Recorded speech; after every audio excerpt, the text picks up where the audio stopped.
perilaku membuang sampah sepertinya masih banyak ditemui di Sampah yang terlihat di permukaan laut membutuhkan biaya yang tidak sedikit, ribuan Terdapat peningkatan sampah dari rumah tangga karena perubahan pola konsumsi masyarakat di tengah PSBB. Pengelolaan sampah itu bicara dari hulu sampai hilir, Mbak Dian. Kondisi laut Indonesia kini berada dalam situasi kurang beruntung.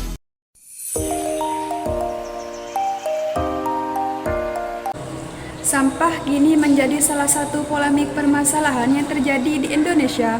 Hampir di setiap daerah di Indonesia memiliki tabungan berupa sampah dengan jumlah yang tidak sedikit. Bahkan hingga jutaan ton sampah yang beredar di mana-mana. Hingga saat ini, sampah di Indonesia semakin banyak dan semakin tinggi pula tingkat data yang diperoleh dari sampah.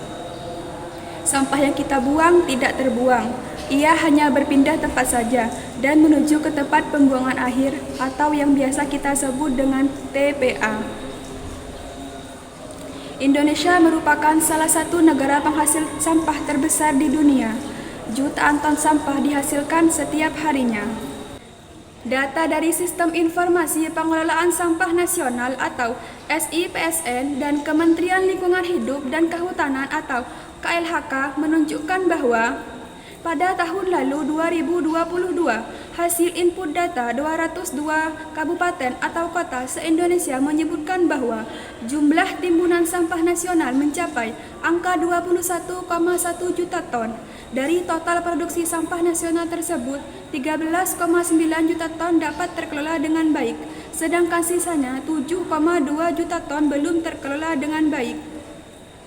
Pemerintah baik pusat ataupun daerah akan terus mengupayakan dan melaksanakan kebijakan dan program kolaboratif dan persuasif antar pemangku kepentingan untuk pengelolaan sampah yang tepat dengan mengedepankan prinsip sirkular ekonomi di mana ada peningkatan manfaat ekonomi dari sampah. Sampah merupakan material sisa yang tidak diinginkan setelah berakhirnya suatu proses. Sampah merupakan konsep buatan manusia. Dalam proses-proses alam tidak ada sampah. Yang ada hanyalah produk-produk yang tak bergerak. Jenis-jenis sampah dibagi menjadi 3. Yang pertama, jenis sampah berdasarkan sifatnya. Yang kedua, jenis sampah berdasarkan sumbernya. Dan yang ketiga, jenis sampah berdasarkan bentuknya. Jenis sampah berdasarkan sifatnya dibagi menjadi 2, yaitu yang pertama sampah organik atau sampah yang dapat diurai, yang kedua sampah anorganik atau sampah yang tidak dapat diurai. Jenis sampah berdasarkan sumbernya dibagi menjadi 6. Yang pertama sampah alam, yang kedua sampah manusia, yang ketiga sampah konsumsi, yang keempat sampah nuklir, yang kelima, sampah industri, dan yang keenam, sampah pertambangan. Jenis sampah berdasarkan bentuknya dibagi menjadi 5. Yang pertama, sampah padat, yang kedua, sampah cair, yang ketiga, sampah alam, yang keempat, sampah manusia, dan yang kelima, limbah radioaktif. Pengaruh sampah terhadap lingkungan hidup yaitu yang pertama, berdampak bagi kesehatan, yang kedua, berdampak terhadap lingkungan, dan yang ketiga, berdampak terhadap keadaan sosial dan ekonomi.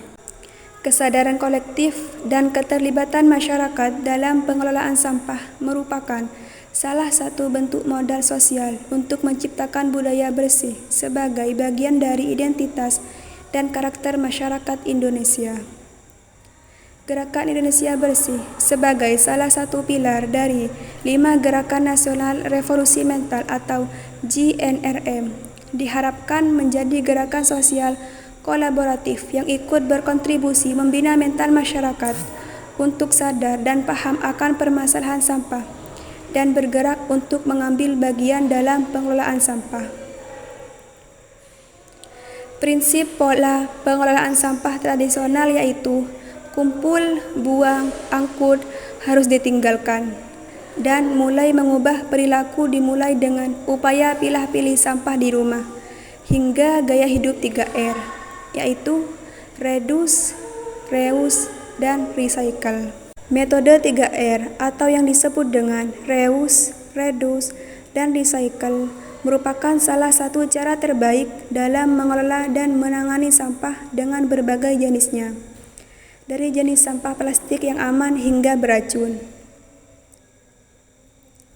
Pengelolaan sampah dengan sistem 3R mampu dilakukan oleh hampir semua orang karena reduce, reuse, dan recycle merupakan konsep dan urutan langkah untuk mengelola sampah dengan baik. Yang pertama, reduce. Reduce sendiri memiliki arti mengurangi sampah. Maksud dari langkah ini adalah mengurangi penggunaan produk yang nantinya berpotensi menjadi sampah. Langkah ini bisa dilakukan dan diterapkan untuk sampah atau produk sekali pakai, seperti kantong plastik belanja yang sudah dilarang di berbagai lokasi, seperti di daerah keistimewaan Jakarta. Produk yang menjadi target utama untuk reduce adalah produk berbahan plastik. Penggunaan barang yang sulit didaur ulang juga akan menjadi masalah baru. Maka tidak heran bila reduce ini sangat digadang-gadang sebagai langkah awal yang tepat. Yang kedua adalah reuse. Langkah atau tahap kedua adalah reuse, yang berarti menggunakan kembali. Tahap ini mengajak untuk menggunakan kembali produk yang sudah terpakai. Dengan menggunakannya kembali, maka sampah yang akan timbul dari produk-produk tersebut dapat berkurang. Yang ketiga adalah recycle. Tahap terakhir dari konsep 3R adalah recycle, yang berarti mendaur ulang. Langkah ini paling banyak dilakukan karena mengingat sudah banyaknya sampah yang tersebar di berbagai lokasi seperti di laut, di tanah, dan di udara. Produk bekas atau daur ulang sendiri sebenarnya lebih fleksibel, bahkan kerap memiliki nilai ekonomis. Pemanfaatan sampah yang tidak terpakai hingga memiliki nilai tanpa mencemari lingkungan mampu mengurangi penyebaran sampah plastik secara drastis.